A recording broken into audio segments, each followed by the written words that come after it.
नमस्कार दर्शक बंधु, आज दिन जाकर गुरुत्वपूर्ण खबर उपर आसतु नजर पकेबा। वीडियो को शेष पर्यंत देखंतु, चैनल को सब्सक्राइब करनियंतु एमिति नुआ नुआ वीडियो देखिया पई। तेबे आसतु संपूर्ण खबर उपरे नजर पकेबा। आगामी 3 दिन पई एमिति रहिबो पाणीपाग। आगामी 3 दिन पई पाणीपाग स्थिति पूर्वानुमान करी प्रेस रिलीज जारी करिछि आंचलिक पाणीपाग केन्द्र। मध्याह्न संध्या समय रे राज्यर अनेक स्थान रे प्रबल वर्षा घड़घड़ी सह कालबैशाखी संभावना रही। तेणु विभिन्न जिला को रेड ऑरेंज येलो वार्निंग जारी करी एही समय रे सतर्क रहिबाकु परामर्श देइछि पाणीपाग केन्द्र। आसंता काली अर्थात जुलाई 8 तारिख पई किछि जिला को रेड वार्निंग जारी करी सतर्क करिछि पाणीपाग केन्द्र।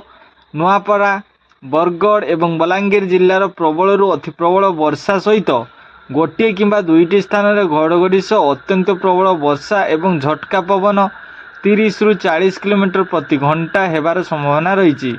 सेहीपरि मयूरभंज, केन्दुझर, सुंदरगढ़, संबलपुर, झारसुगुड़ा, सोनपुर, बौद्ध, कंधमाल, कलाहांडी एवं नवरंगपुर भली जिला को ऑरेंज वार्निंग जारी करा जायछि। एही सबु जिला गुड़िकर गोटे किंबा दुईटी स्थान रे प्रबल अति प्रबल वर्षा वज्रपात सह झटका पवन 30 रु 40 किलोमीटर प्रति घंटा हेबार संभावना रही। एपटे देवगढ़, अनुगुल, ढेंकानाल, जाजपुर, बालेश्वर, भद्रक, केन्द्रापड़ा, जगतसिंहपुर, कटक, नयागढ़, रायगड़ा, कोरापुट, मालकानगिरी, पुरी, खोर्धा, गजपति एवं गंजाम जिला को येलो वार्निंग जारी करा जायछि।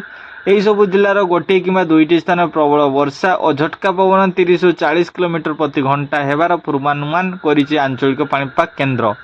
जुलाई 9 तारिख पई मध्य ऑरेंज वार्निंग, येलो वार्निंग जारी करिछि पाणीपाग केन्द्र। बरगढ़, बलांगीर, नुआपड़ा भली जिला गुड़िक ऑरेंज वार्निंग जारी करिछि सतर्क रहिबाकु परामर्श दिया जायछि। एही सब जिला गुड़िक गोटे किंबा दुईटी स्थान रे प्रबल अति प्रबल वर्षा और झटका पवन 30 रु 40 किलोमीटर प्रति घंटा हेबार पूर्वानुमान करिछि आंचलिक पाणीपाग केन्द्र। सेहीपरि सुंदरगढ़, झारसुगुड़ा, संबलपुर, देवगढ़, सोनपुर, बौद्ध, कंधमाल, कलाहांडी, नवरंगपुर, बालेश्वर, भद्रक, जाजपुर, केन्द्रापड़ा, कटक, जगतसिंहपुर, पुरी, खोर्धा, गजपति, गंजाम एवं नयागढ़ जिला को येलो वार्निंग जारी करा जायछि। एही सबु जिल्लार गोटे किंबा दुईटी स्थान रे प्रबल वर्षा एवं झटका पवन बेग 30 रु 40 किमी घंटा प्रति हेबार संभावना रही। सेहीपरि जुलाई 10 तारिख रे मध्य किछि जिला को येलो वार्निंग जारी करा जायछि।